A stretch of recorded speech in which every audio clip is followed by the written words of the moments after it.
According to the National Crime Agency, recent figures show that approximately 112,853 children go missing every year in the UK.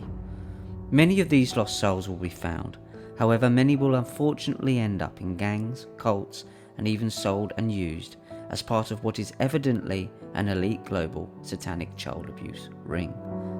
These dark occultists practice what is known as satanic ritual abuse. A practice that can be traced back thousands of years through the Roman Empire, the Babylonians, the Egyptians and the Mayans, and perhaps back to a time when Saturn was the original sun during the so-called Golden Age. As we saw in the case of the Kincora Children's Home scandal in Northern Ireland and the McMartin Daycare Centre scandal in the US, there often appears to be a political connection to those accused. A connection to some of the most famous names in the world of politics, business, media, royalty and religion. The founder of the McMartin Daycare Centre, Virginia McMartin, claimed her family were framed and they were all later acquitted after 3 trials. Virginia was heavily involved in state politics, being awarded the prestigious Rose and Scroll Award in 1977. Could this have been a case of throwing the lesser political power under the bus to save the higher-up Satanists? Then we have the horrific stories of abuse coming out of Belgium, involving what is more famously known as the Mothers of Darkness Castle, a castle that was initially built in 1877 for Philip of Saxe-Coburg.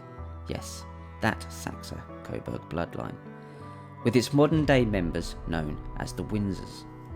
The Windsors are closely associated with the likes of Jimmy Savile and Jeffrey Epstein, both deep in the satanic rabbit hole. A Belgian newspaper reported that a former commissioner of the European Union attended elite orgies at the castle, organised by an accomplice of Marc Dutroux, the leader of an alleged paedophile ring in Belgium.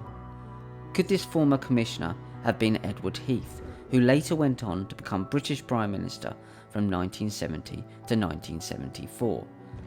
One of the rituals that took place at the castle is said to have been called Eyes Wide Shut. This was the title of the last film of Stanley Kubrick, a film shot inside a Rothschild mansion.